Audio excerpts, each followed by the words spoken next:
लाचलुचपत विभागानं आतापर्यंत राज्यात हजारो धाडी टाकल्या, कोट्यवधींचा मुद्देमाल जप्त केला। पण गुरुवारी मुंबईत टाकलेल्या धाडीनं राज्यभर खळबळ उडाली। या धाडीचा पत्ता होता दुसरा मजला अन्न व औषध प्रशासन विभाग मंत्रालय, आणि हे मंत्रालय आहे अजित पवारांच्या राष्ट्रवादीचे नरहरी झिरवाळ यांच्याकडे। या धाडीनं सगळ्यांच्याच भुवया उंचावल्या। काय घडलं, झिरवाळांचा काय संबंध, कितीची रोकड जप्त झाली आणि कारवाई झालेली व्यक्ती कोण होती, पाहूया एक रिपोर्ट।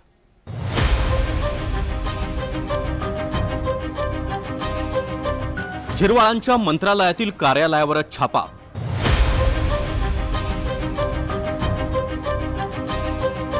पस्तीस हजारांची लाच, झिरवाळांच्या लिपिकावरच टाच।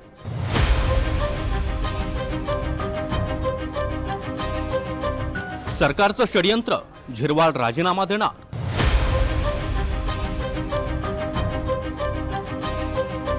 लाचलुचपत प्रतिबंधक विभागानं राज्याचा कारभार चालणाऱ्या मंत्रालयामध्ये केलेल्या कारवाईनं चांगलीच खळबळ उडाली आहे। मंत्रालयात अन्न आणि औषध प्रशासन विभागाच्या क्लार्कला अटक करण्यात आली आहे। मंत्री नरहरी झिरवाळ यांच्या कार्यालयातला राजेंद्र ढेरंगे या क्लार्कला 35,000 रुपयांची लाच घेताना रंगेहात पकडलाय। एका परवाना नूतनीकरणाच्या कामासाठी क्लार्क राजेंद्र ढेरंगे यानं तक्रारदाराकडे 50,000 रुपयांच्या लाचेची मागणी केली होती।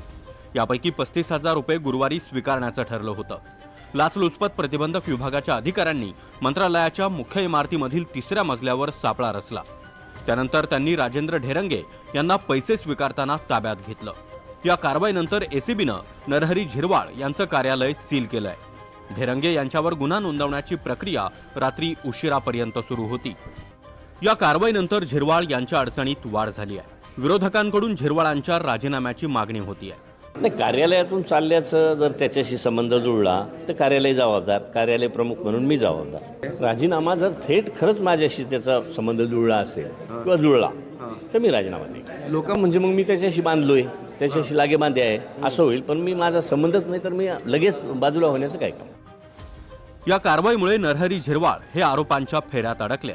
मंत्रालयात मात्र चांगलीच खळबळ माजली आहे। दुसरीकडे लाचलुचपत प्रतिबंधक विभागानं कोर्टात यामध्ये वरिष्ठांचा सहभाग आहे का याचा तपास करायचा असल्याची मागणी केली आहे। तर या कारवाईमागे सरकारचं षडयंत्र आहे असा संशय काँग्रेसनं व्यक्त केला आहे। काल रात्री मेसेज आला होता की अशा अँटी करप्शनवाल्यांनी तिथं धाड टाकली आणि कोणत्या तरी मंत्र्याच्या ऑफिसमध्ये त्या ठिकाणी सापडलं। आज सकाळी कळलं की ते नरहरी झिरवाळांच्या ऑफिसमध्ये त्या ठिकाणी घडल्या। खरं बीजेपीचं हे षडयंत्र असू शकतं, नरहरी झिरवाळांना त्या ठिकाणी बदनाम करण्याचं। प्रत्येक विभागातच या पद्धतीचं काम चाललंय। झिरवाळ बिचारे आदिवासी आहे म्हणून त्याच्यावर या पद्धतीचं ट्रॅप लावून आम्ही किती स्वच्छ आहे असं दाखवण्याचा एक प्रयत्न करतोय। प्रत्येक विभागात राज्याच्या सगळ्या मंत्रालयामध्ये मोठ्या प्रमाणात पैसे घेतल्याशिवाय सही केली जात नाही, हे तर उघड सत्य आहे। 100% रिव्ह्यू घेतो आणि ज्याचा कुठं असं काही लिंकिंग होत असेल तर त्याला तात्काळ बाजूला केलं जाईल। अच्छा, तुम्ही पक्षनेतृत्वाशी चर्चा केली का? नाही, भेट घेणार आहे मी। विरोधकांकडून महायुतीतल्या अंतर्गत कलहावर बोट ठेवण्याचा प्रयत्न केला जातोय, तर दुसरीकडे झिरवाळांच्या पाठीशी सरकारमधलेच मंत्री उभे राहिले आहेत। झिरवाळांच्या कॅबिनमध्ये काल जेव्हा एका क्लर्कला पकडलं गेलं, त्याच्यावर जी रेड झाली त्याचं समर्थन कोणी करणार नाही, परंतु असे जर प्रकार घडत असतील तर निश्चितच आता मंत्रालय सुद्धा लाचेपासून सुरक्षित नाही असा त्याचा अर्थ होतो। म्हणून आम्ही तर सांगेल की अशा सर्व जे काही असे कर्मचारी असतील ज्यांच्याबद्दल थोडी शंका असेल अशा कर्मचाऱ्याला मंत्रालयातून आता बाहेर फेकलं पाहिजे।